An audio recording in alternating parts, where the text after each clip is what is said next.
I'm sitting right here under my lemon tree in this tiny little backyard, and I'm telling you this story because I know too many of you have walked this same long road. My name is Elias Thurman.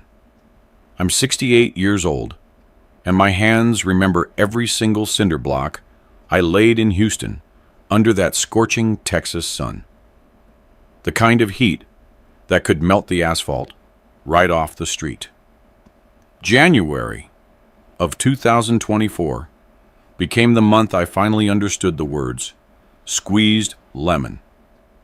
If you're listening to me from far away, from those towns where you sweated just as hard for your own folks, you'll understand every word that's about to follow. For 15 long years, I worked in the States, sending every dollar, every single dime I earned, back home to Birmingham, Alabama, to my Trina and my two kids, Darius and Kira. I lived in a basement with 10 other workers. I ate canned chili and beans. I wore the same work shirt for 3 years straight because every dollar I didn't spend on myself was a dollar more for the family, a dollar more toward our house on 47 Oakwood Drive. Tell me, that ain't the truth, brother. When you're far from home, working on those construction sites where the heat cooks you alive by 2 in the afternoon, you feed yourself on dreams. I dreamed about that house. I saw it every sleepless night on that old mattress that smelled like someone else's sweat.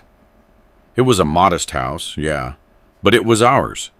It had a small driveway, a living room where Trina would hang the kids' photos, and a kitchen where we'd have our Sunday dinners. Every time I called Trina from the payphone, 3 blocks from the site, I told her the same thing. Baby, every brick I lay out here is for us. Every drop of sweat I lose goes straight into the walls of our home. And she would answer in that sweet voice I kept in my heart like a treasure. Oh, Elias, don't you worry so much. The children are doing fine. The house is growing little by little. It was 15 years, friends. 15 years of waking up at 5 in the morning. 15 years of a broken back, hauling bags of cement mix. 15 years of eating cold sandwiches for lunch. Nunge. Because lunch counter money was money I could send home. The guys at the site called me crazy. Elias, enjoy life a little, man. Buy yourself a beer, go to the movies. But I had a mission. I had a family waiting for me. A house growing brick by brick thanks to my effort. On Sundays, while the others went to the sports bars or the parks, I stayed behind writing letters. Yeah, letters written by hand on that cheap paper they sold at Mr. J's corner store. I wrote to Trina, telling her all my plans. When I get back, we're going to put new tile in the bathroom. We're going to plant a garden where you can grow your flowers. The children will each have their own room. And I sent separate little notes to the kids. I promised Darius we'd build a treehouse together. I told Kira I'd buy her the pink bicycle she wanted so bad. You know what hurts the most? That through all those years, I was happy. Happy in my sacrifice. Happy in my poverty. Happy sleeping in that damp basement. Because I knew every day that passed was one day closer to coming home. Every month I sent that wire transfer was like setting another stone in the foundation of our future. When I finally came home in January of 2024, my heart was pounding like I was a young man going to see his girl. The bus dropped me off at the terminal in Birmingham, and I carried my old suitcase, the same one I had left with 15 years before, down those streets I knew by heart. They looked different now, more modern, more cars, new stores. But I only had eyes for one direction. 47 Oakwood Drive. I walked slowly down that street, savoring every step. I'm almost home, I told myself. I'm almost going to hold my Trina. I'm almost going to see how grown the children are. I had rehearsed the moment 1,000 times in my head. I'd knock on the door, Trina would rush out. She'd embrace me, crying. The children would follow right behind her. But when I got to number 47, something was wrong. The house looked different. It had a new fence, fancy, painted black. The windows had curtains I didn't recognize. Those expensive, shining fabrics. In the driveway, there were 2 cars that weren't ours. A blue sedan and a white SUV, both brand new. The yard had plants I hadn't planted. I stood on the sidewalk like a fool with my suitcase in my hand, thinking maybe I had the wrong address. But no. The number 47 was drilled right into the wall. Mr. J's corner store was still on the corner. It was my house, but it didn't feel like my home anymore. Then Mr. Sterling came out of the house next door. Mr. Sterling had been our neighbor since we bought the lot. A good man who always had time to talk on the sidewalk. He saw me, and his face changed. The smile vanished, and his eyes got sad. "Elias," he said, walking slowly toward me, like someone walking up to offer condolences to a grieving relative. "Son, when did you get in?" "Just now, Mr. Sterling," I answered, still hoping everything was just a misunderstanding.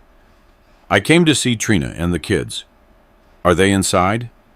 Mr. Sterling looked at me with pity that chilled my blood. He took off his old hat, turned it over in his hands, and said the words that ripped my life in half. "Elias, my boy, your wife sold the house 3 months ago. They don't live here anymore. She moved downtown to a new place with some younger fella." The world tilted under my feet. My suitcase dropped from my hands and burst open right there on the sidewalk, spilling my old clothes onto the ground.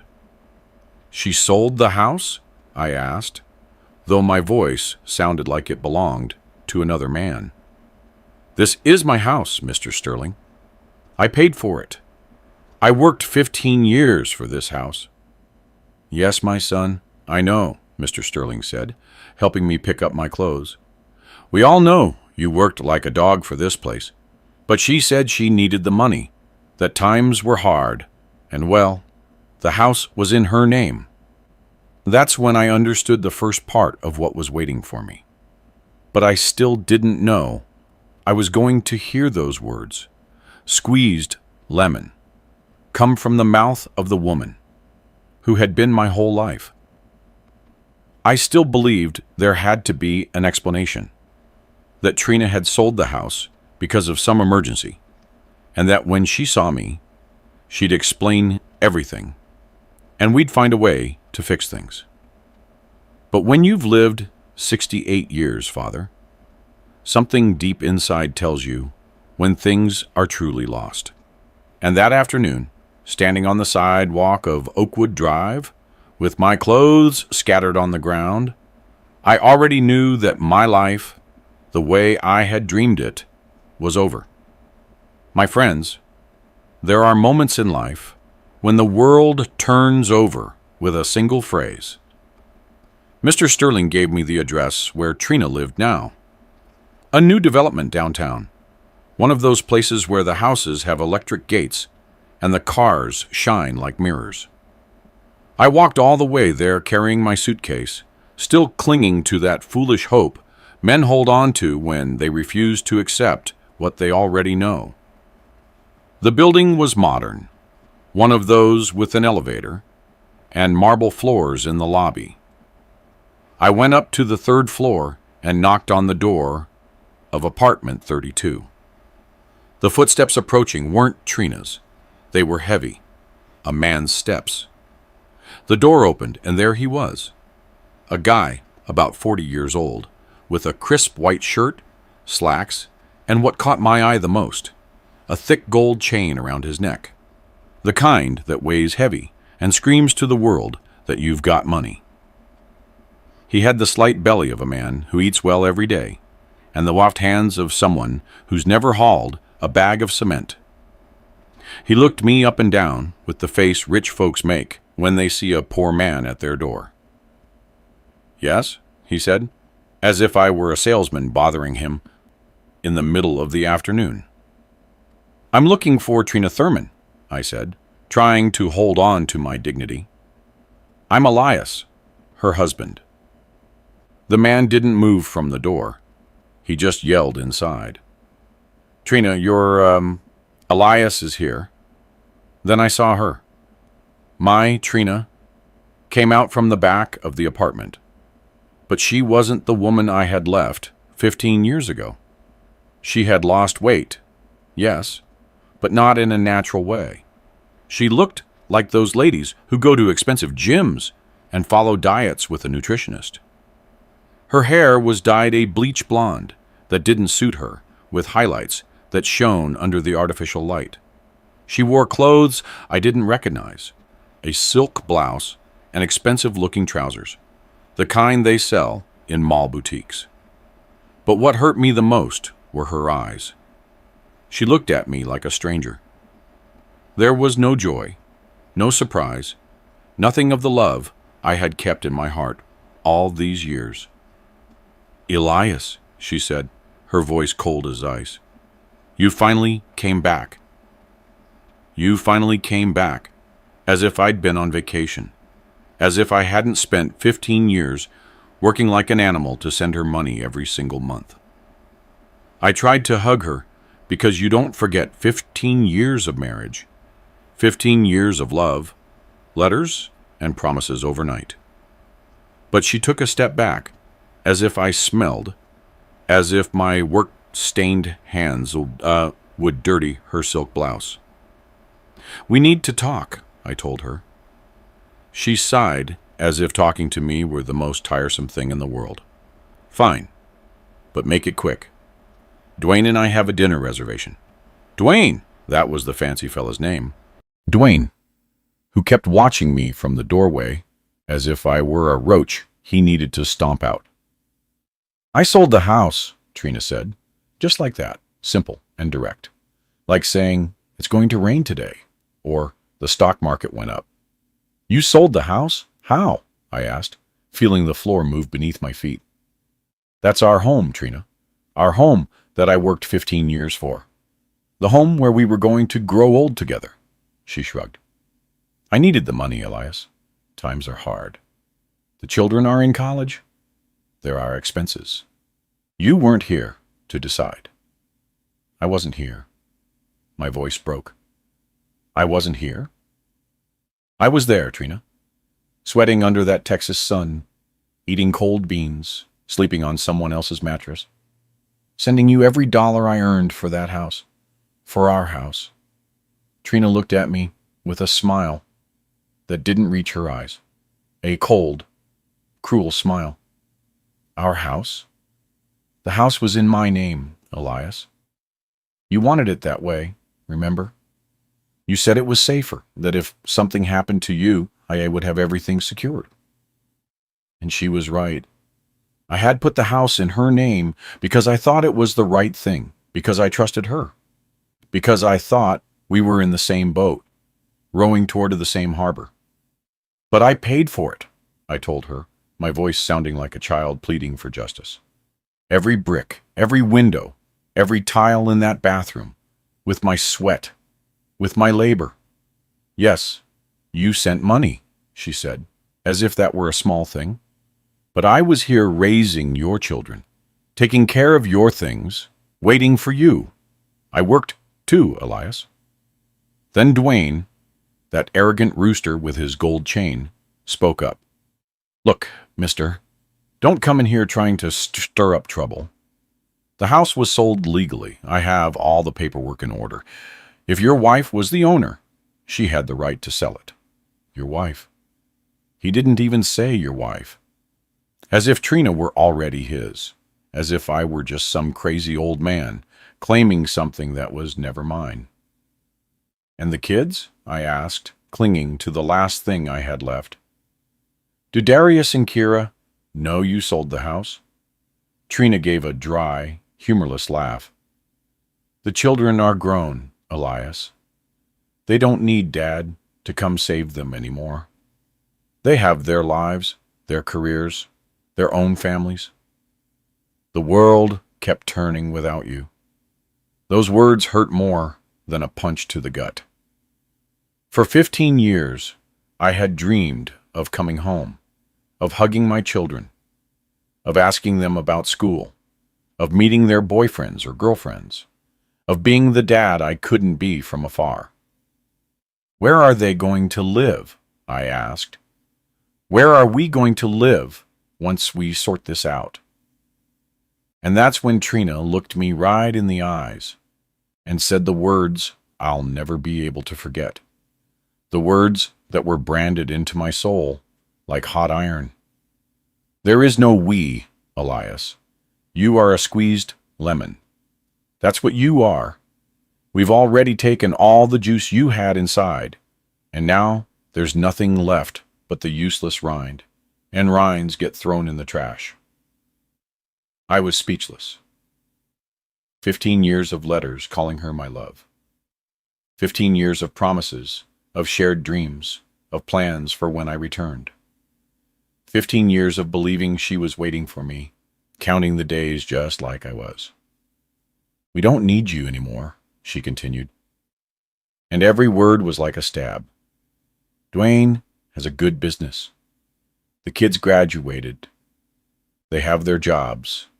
You served your purpose. You sent the money. You paid for the house. You raised the kids long distance. Now you're just extra."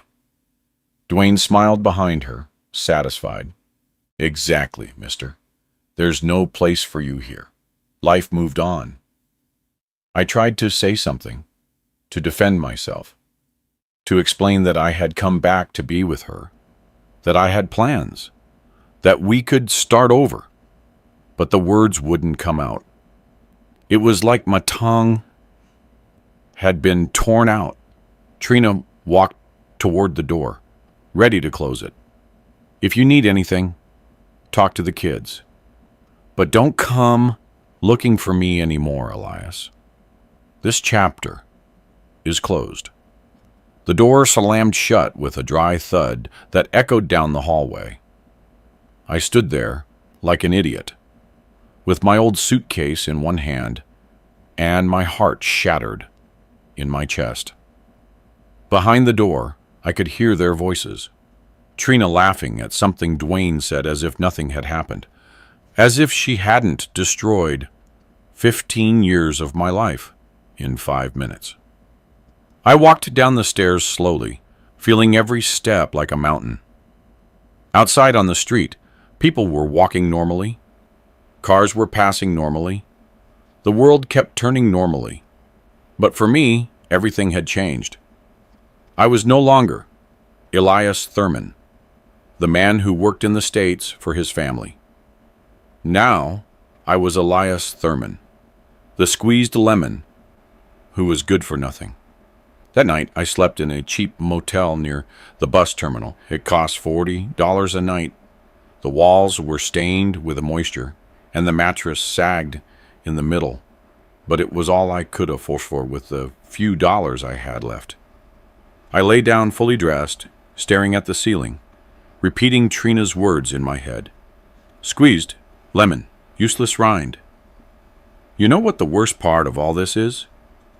A part of me thought maybe she was right. I'm going to tell you the truth, friends. A wife's betrayal hurts like a knife, but it's a quick, clean pain.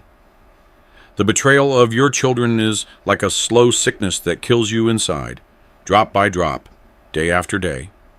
After Trina shut the door in my face, I still had hope.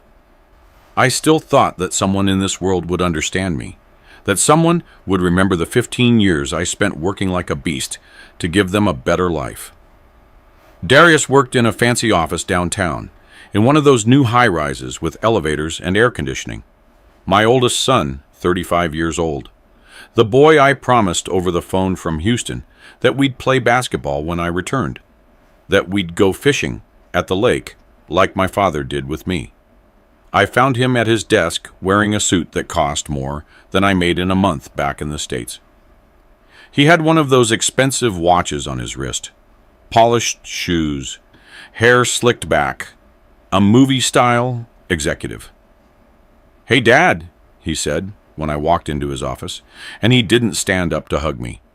He didn't even get up to greet me properly. He kept typing on his computer, as if it were more important than his father, who had just returned after 15 years. "How are you?" "I'm doing good, son," I said, though inside I was dying. "I came to find you because I need to talk. Your mother sold the house." Darius sighed, the way young people sigh when old folks come to them with problems they consider silly. "Yeah, I know. Mom told me."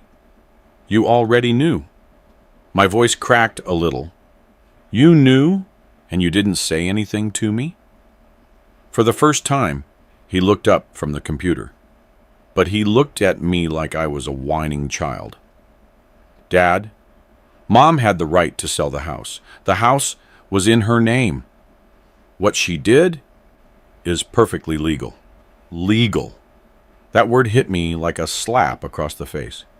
My own son, the child I carried in my arms when he was a baby, was talking to me about legalities as if he were a lawyer defending a criminal.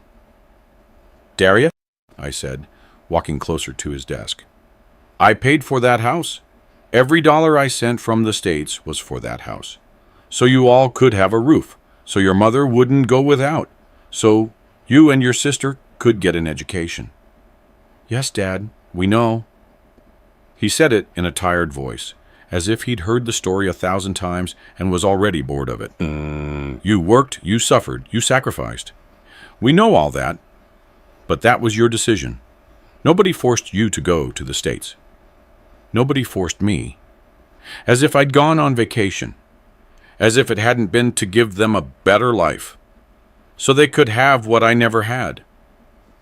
"My son," I said, and I felt my eyes tearing up, "I need a place to stay while I sort this mess out. I can crash on your couch for a few days.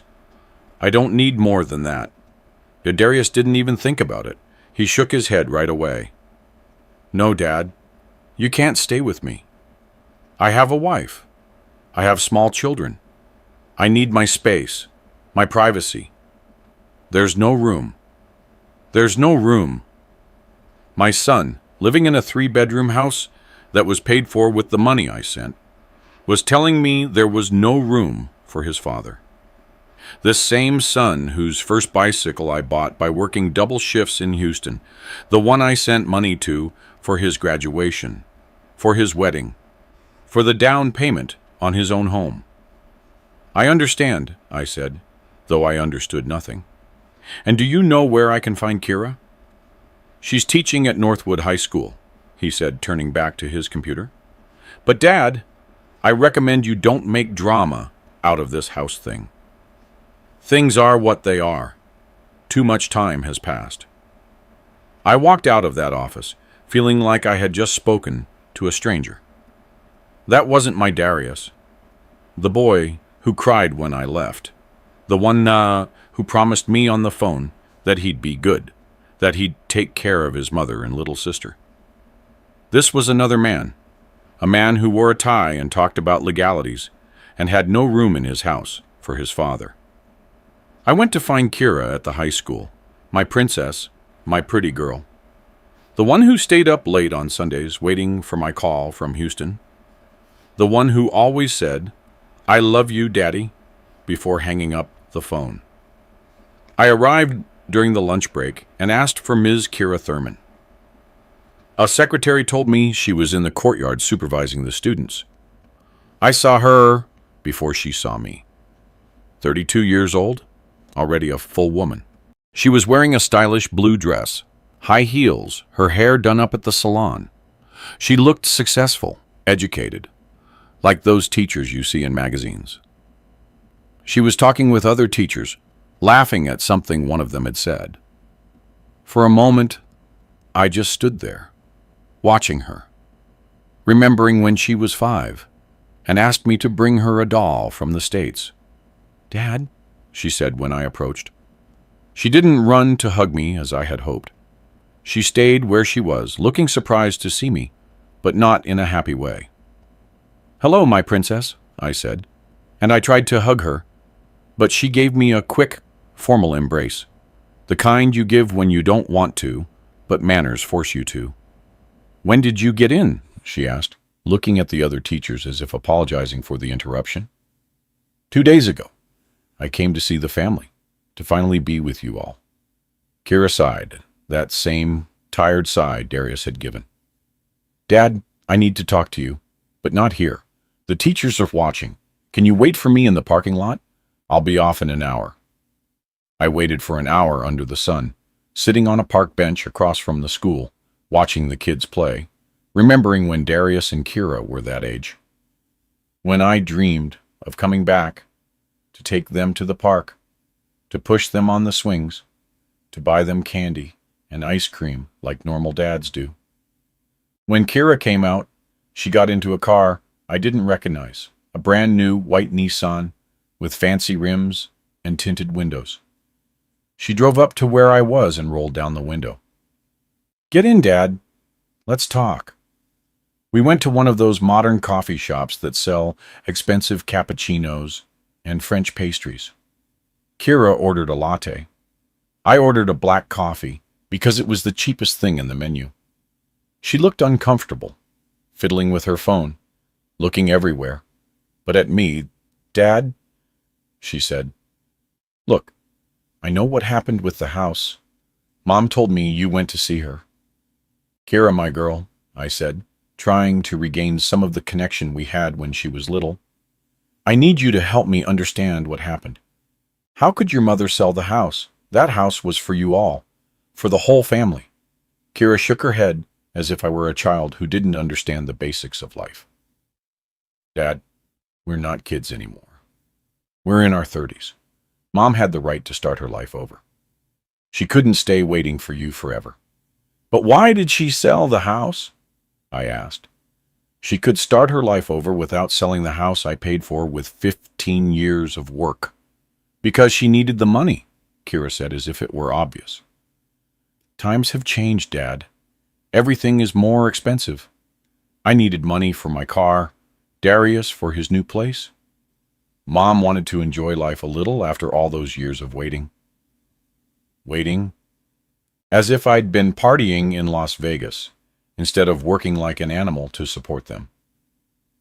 "My daughter," I said, and I felt my voice breaking.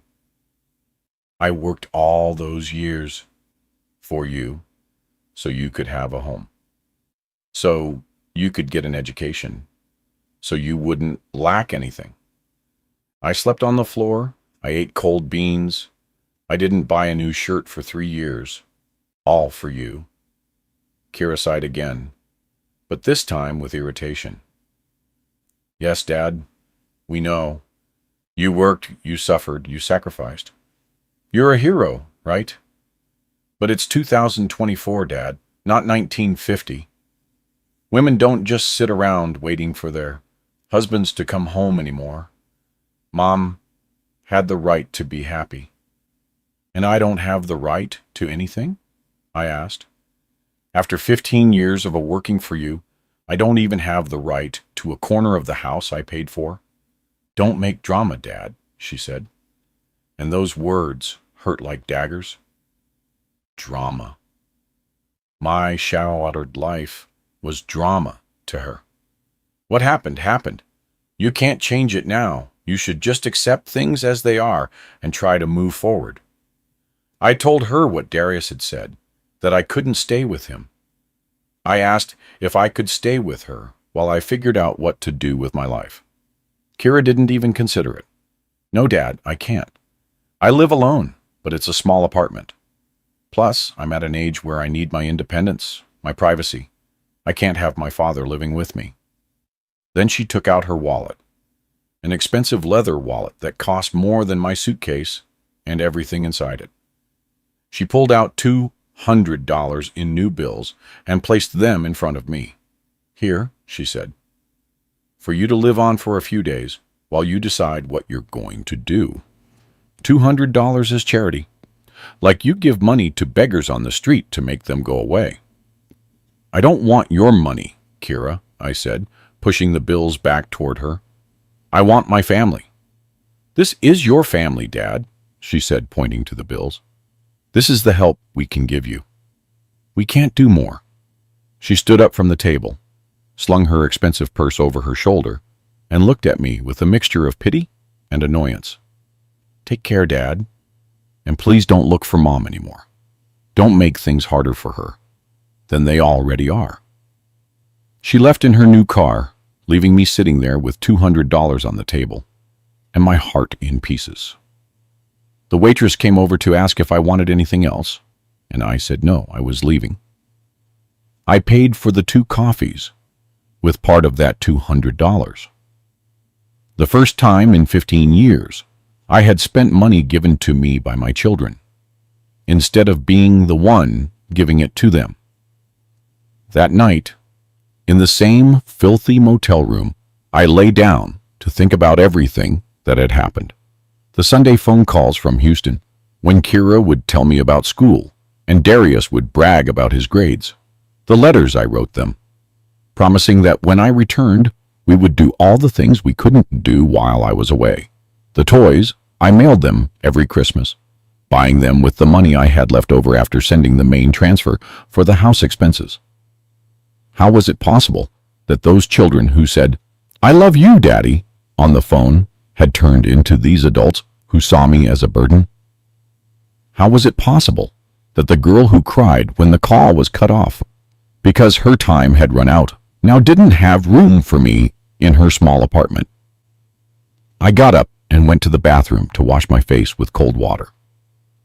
In the mirror, I saw an old man with wrinkles I didn't have when I left, with gray hair, with hands calloused and cracked from cement and sun. I saw a man who had given the best years of his life, believing he was building something for his family, and who now realized the only thing he had built was his own solitude. "Maybe they're right," I said out loud, talking to my reflection in that stained mirror. "Maybe I really am a squeezed lemon. Maybe I'm useless now." But something inside, something that neither Trina's betrayal nor my children's rejection had been able to kill completely, told me that couldn't be true. That a man doesn't just turn into trash because his family decides they don't need him anymore. That there had to be something more, some way to recover.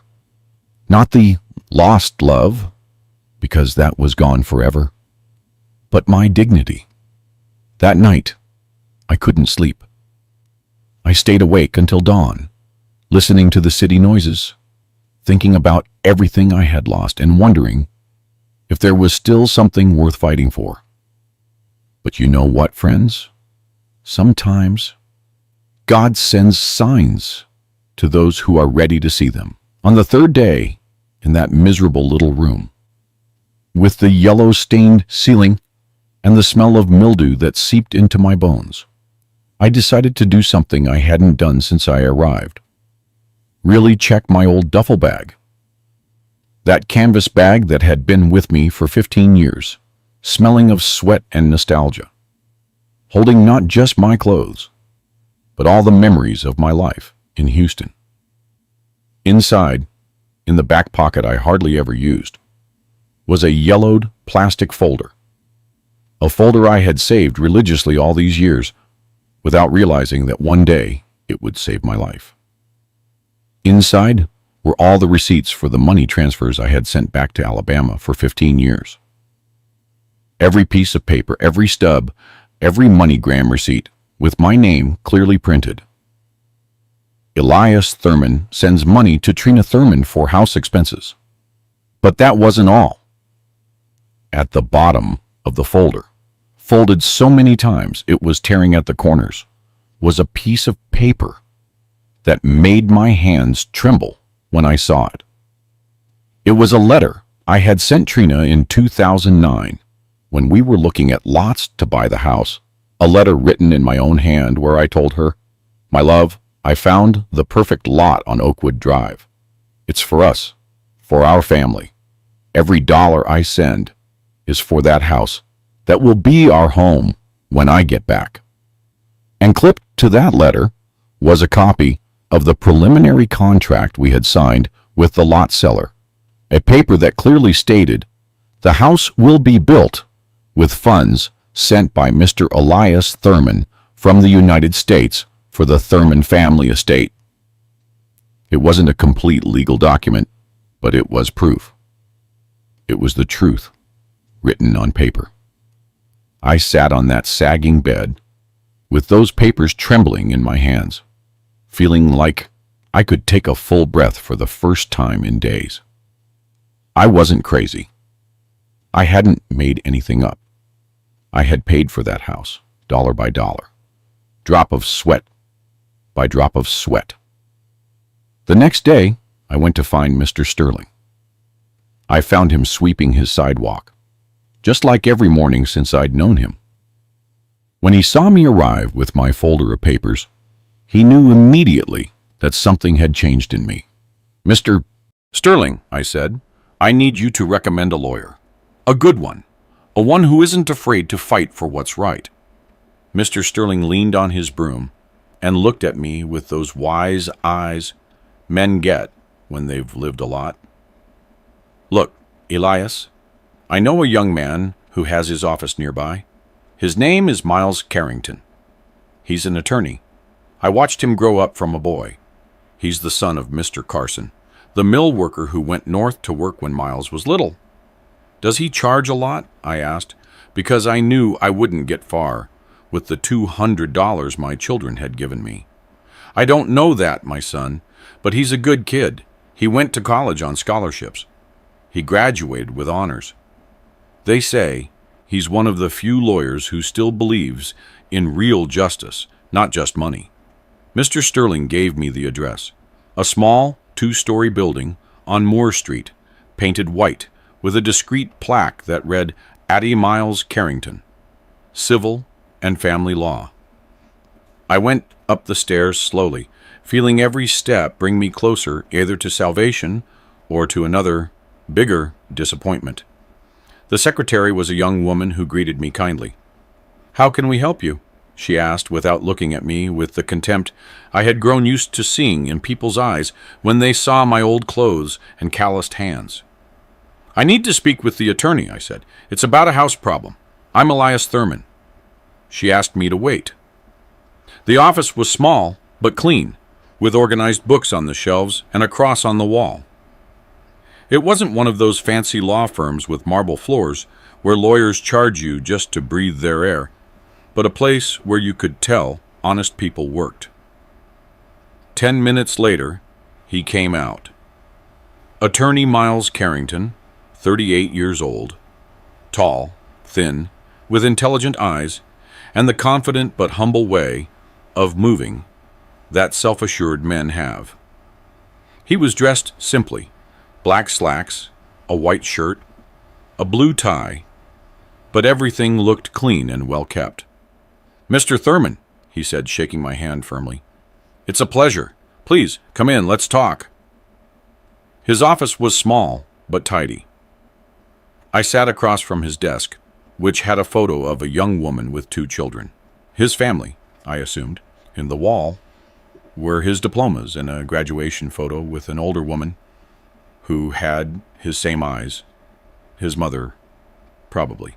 "Tell me what's going on," he said, pulling out a notebook and a pen. I told him the whole story from the beginning.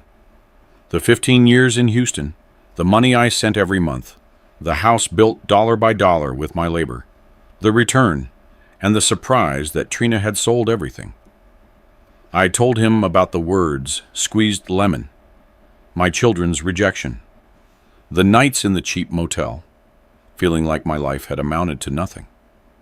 Miles listened without interrupting. Occasionally, he would jot something down in his notebook, but most of the time, he just looked me right in the eyes, nodding, as if he understood every word, every pain, every betrayal I was telling him. When I finished speaking, I took out my folder of papers. "I brought this," I said. "I don't know if it's good for anything, but it's all I have." Miles took the folder carefully, as if it were something sacred. He looked over every paper, every receipt. He read my letter from 2009. He studied the preliminary contract. I watched his eyes light up as he examined the documents. "Mr. Thurman," he said, after a long while, "this is very interesting. Very interesting." He leaned back in his chair and looked right at me. "Look, I won't lie to you. This is a complicated case. The house was indeed in your wife's name, and she had the legal right to sell it. But these documents you have prove something very important, that the money to buy that house came exclusively from you." I felt my heart race. "Does that mean I can do something?" "It means we can fight," he said in a firm voice I hadn't heard directed at me in a long time. "In Alabama, we deal with equitable distribution of marital property. Even though the house was solely in your wife's name, if it was purchased with money earned during the marriage, you have the right to claim your share. Your share, Mr. Thurman, is half of the sale value." For the first time in weeks, I felt something like hope stirring in my chest. Can that really be done? We can try. I can't guarantee we'll win, but we have enough evidence to file a solid lawsuit. These MoneyGram receipts are pure gold, Mr. Thurman. Every one has a date, an amount, and the purpose. For house expenses. Your 2009 letter clearly establishes the intent, and this preliminary contract, even if it's not the official deed, proves that from the beginning it was established the house would be bought with your funds. I remained quiet for a moment, processing what he was telling me.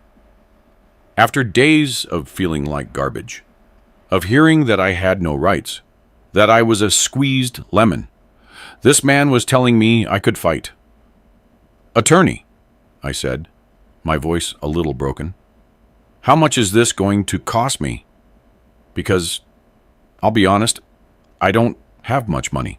Miles was quiet for a moment. Then he opened his desk drawer and pulled out a photo. He showed it to me. It was a photo of an older man in work overalls with calloused hands, standing next to a young man in a graduation gown. "This is my father," he told me. "Mr. Carson. He went to work in New York when I was 12. He was there for 8 years, sending money so I could study, so my mother wouldn't struggle. He came back after I had already become a lawyer." He put the photo away carefully. "My father paid for my degree washing dishes in the Bronx, Mr. Thurman. He lived in one room with 6 other men. He ate crackers and water. He wore the same clothes until they were rags, all so I could have a better life." He leaned forward and looked me straight in the eyes. "When I look at your case, Mr. Thurman, I see my father. I see thousands of black men who went to work like animals to give their families something better, and I won't let them treat you like trash after everything you did. So, I'm taking this case pro bono, Mr. Thurman, completely free. It's my way of paying my dad back for everything he did for me." My eyes welled up with tears. It had been days since I felt someone look at me like a human being who deserved respect, like someone whose life had value. "But I have to warn you about something," Miles continued. "It's going to be a long fight. Your wife is going to hire lawyers. She's going to fight. She's going to try to prove you have no right to anything, and your children will possibly side with her." "They already have," I said. "They already made it clear that I don't exist to them." "Then be ready, Mr. Thurman, because this is going to get ugly. But I promise you one thing. We're going to fight with everything we've got.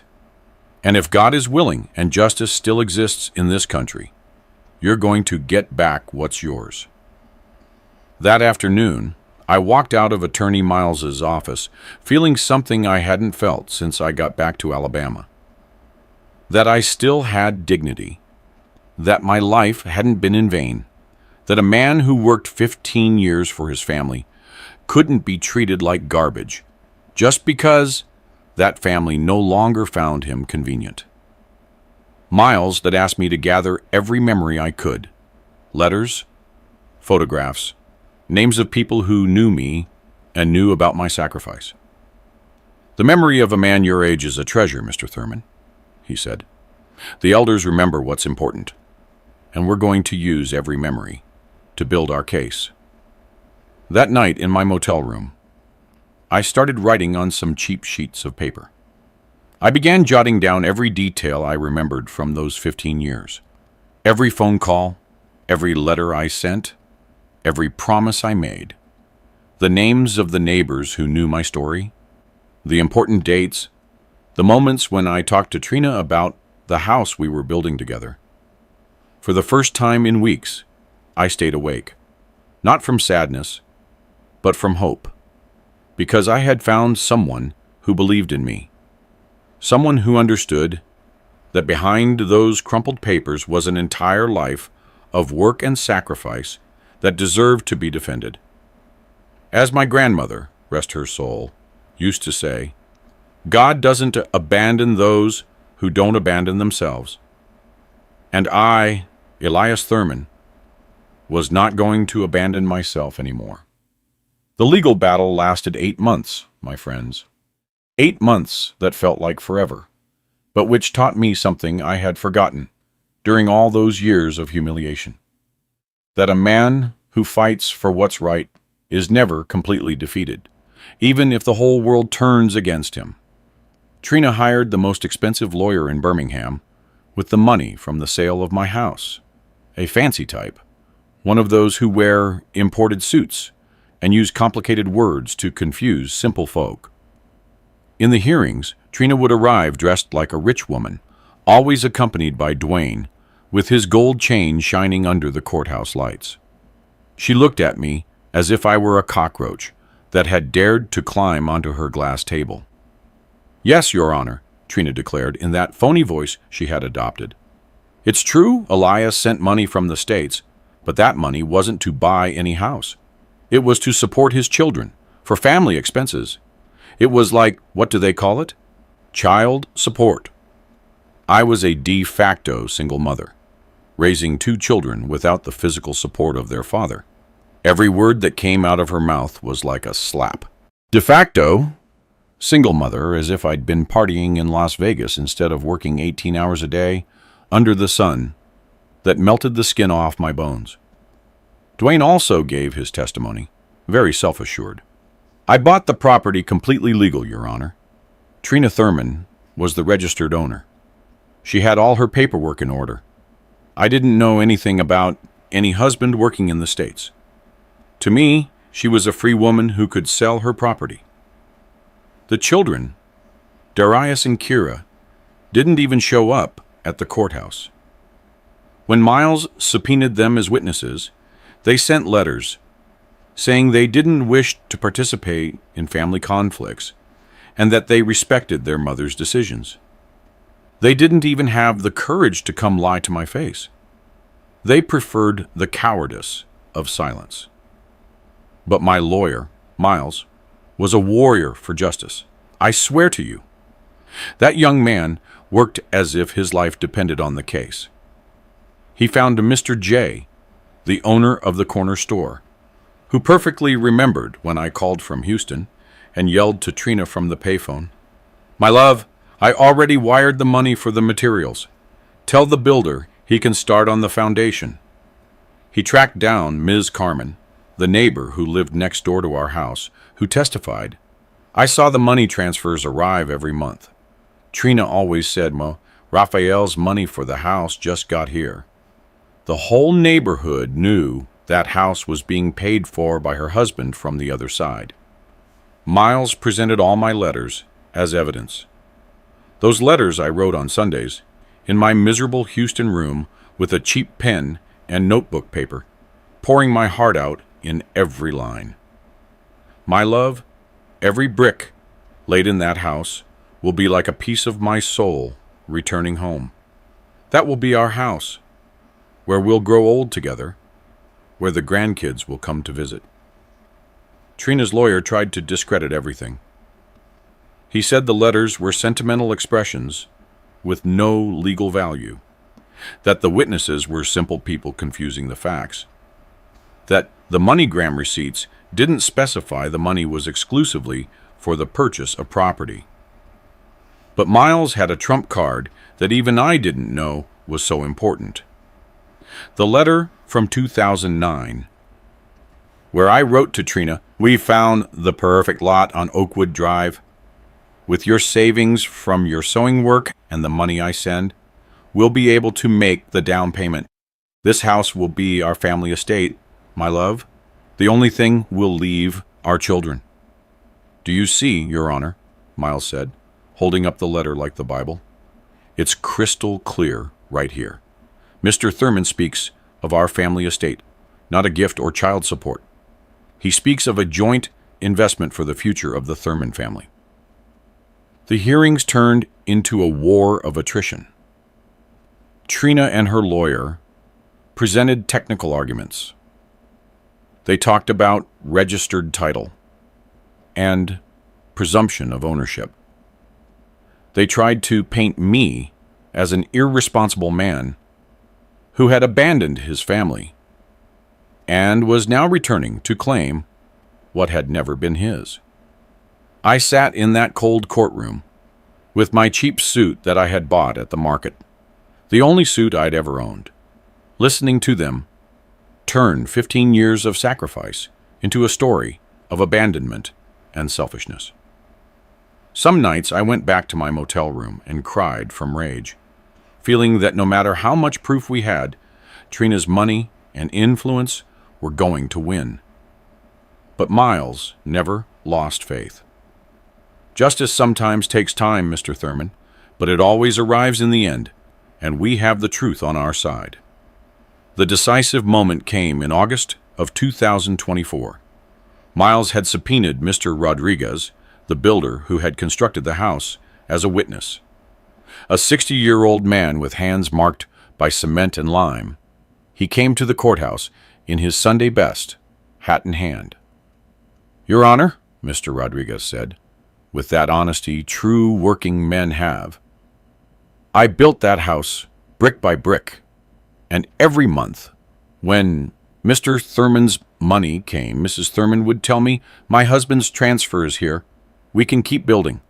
I never heard it was money for anything other than the house." Trina's lawyer tried to confuse him with technical questions, but Mr. Rodriguez answered with the wisdom of a man who has lived a lot. "Look, attorney, I don't know laws, but I know houses, and that house was built with Mr. Thurman's sweat, even though he was far away."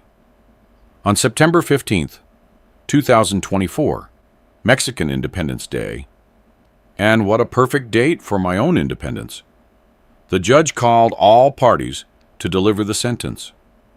I woke up early that day, bathed carefully, put on my cheap suit and my only tie. Miles picked me up at the motel, and we walked to the courthouse together. "Nervous, Mr. Thurman?" he asked. "No, my son," I answered. "We've already done everything we could do. Now it's in the hands of God and justice." The room was full. Trina arrived with her expensive lawyer. Dwayne walked behind her like a lapdog. They sat on the other side without looking at me once. I sat next to Miles, feeling that for the first time in months, I had someone on my side who truly believed in me. The judge entered, an older man with gray hair who looked serious but fair. We all stood until he sat down. Then he began to read his ruling in a clear, firm voice. Having analyzed all the evidence presented by both parties, this court rules as follows. It is true that the house located at 47 Oakwood Drive was registered in the name of Mrs. Trina Thurman. However, the evidence convincingly demonstrates that the funds for the acquisition of said property came exclusively from the work of Mr. Elias Thurman in the United States. I felt my heart ready to burst from my chest. Trina turned pale. Her lawyer frantically took notes. The MoneyGram receipts, the letters sent by the plaintiff, and the testimonies of the witnesses clearly establish that there was a joint family project for the construction of a home that would serve as the family estate for the Thurman family.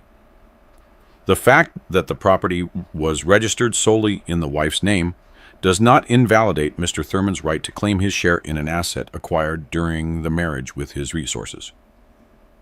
The judge paused, took off his glasses, cleaned them slowly, and continued reading.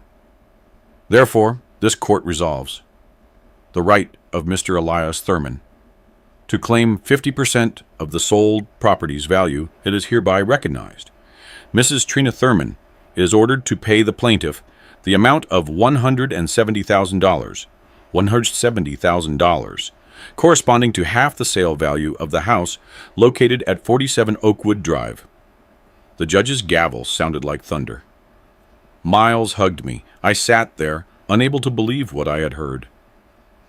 After months of humiliation, after being treated like garbage, after hearing I was a squeezed lemon, justice had proved me right. Trina left the courthouse without saying a word, followed by her lawyer, who muttered something about appealing the decision. Dwayne looked furious, as if his new toys had been stolen.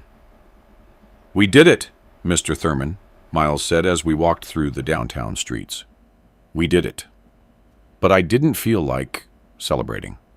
I hadn't won out of revenge or greed. I had won something more important. I had recovered my dignity.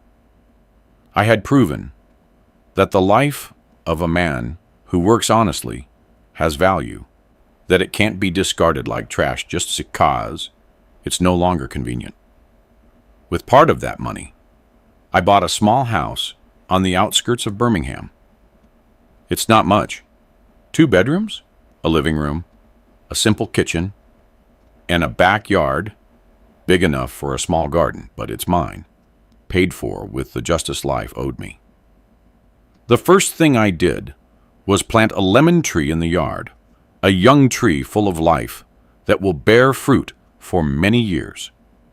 Every time I see it, I remember Trina's words, squeezed lemon, and I smile because this lemon still has plenty of juice inside. Trina and Dwayne separated 3 months after she had to pay me. It turns out that when the money from the house sale ran out, the love ran out too. She looked for me once. She came and knocked on my new door, but I didn't open it. I saw her through the window, standing on my sidewalk in her expensive clothes, but looking haggard, as if life had beaten her down. Later, I found out she had to sell the downtown apartment to pay me, and was now renting a small room in an older neighborhood. The wheel of life, as they say. The children still didn't speak to me. Darius and Kira acted as if I didn't exist, as if the judge's ruling had been an injustice that needed to be ignored. But that didn't hurt me like it used to. I had learned that sometimes families break forever, and you have to build your happiness with the people who truly value you. 6 months after the ruling, on a Saturday afternoon, while I was watering my lemon tree, I heard a knock at the door. When I opened it, Kira was standing there.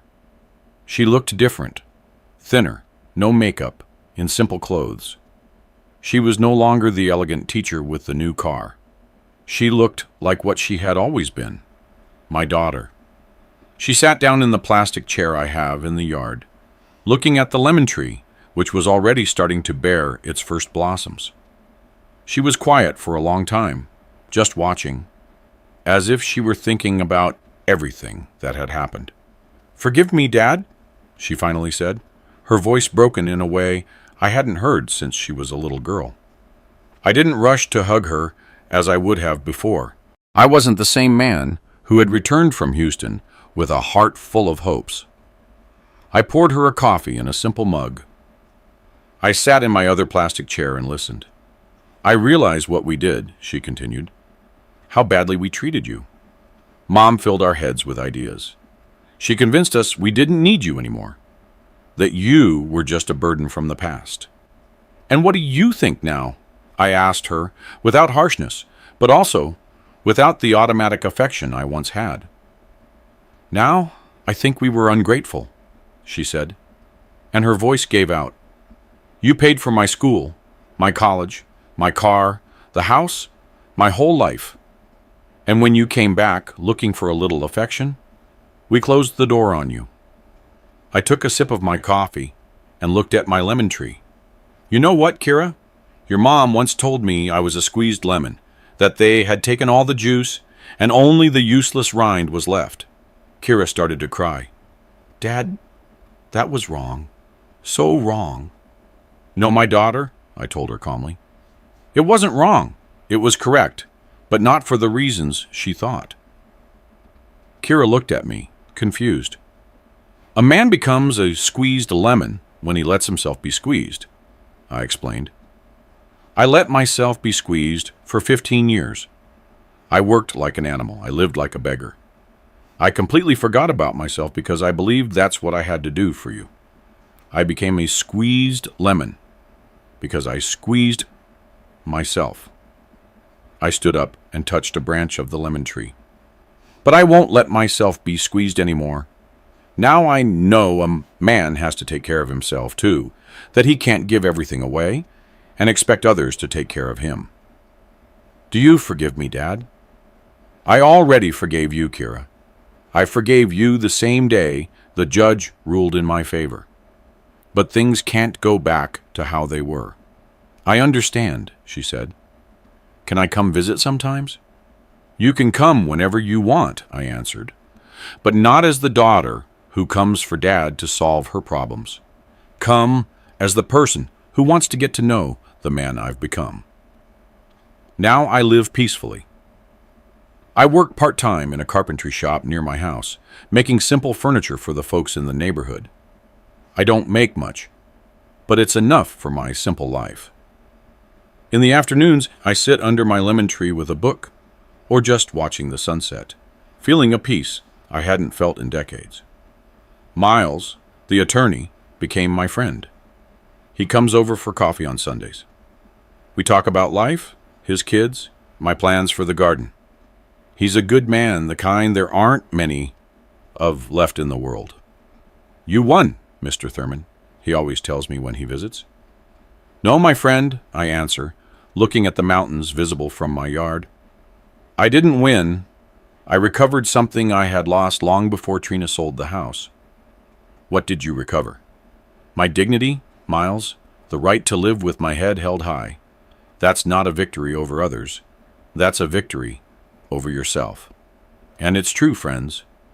The money they paid me didn't bring back my family or erase the years of humiliation, but it brought back something more valuable. The certainty that a man who has worked honestly all his life deserves respect, starting with self-respect. Every night before I go to sleep, I step out onto my porch and touch the leaves of my lemon tree. I am no longer the squeezed lemon who came back to Alabama in January of 2024. Now I am Elias Thurman, a 68-year-old man who learned that your dignity can't be taken from you by others. You can only lose it yourself. And I'm never going to lose it again. Did you like my story? And which city are you listening from? Let's meet in the comments.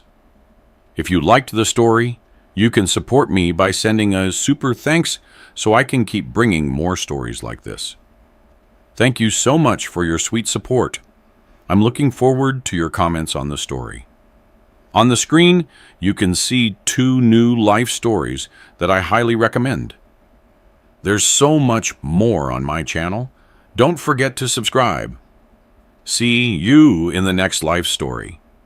With love and respect,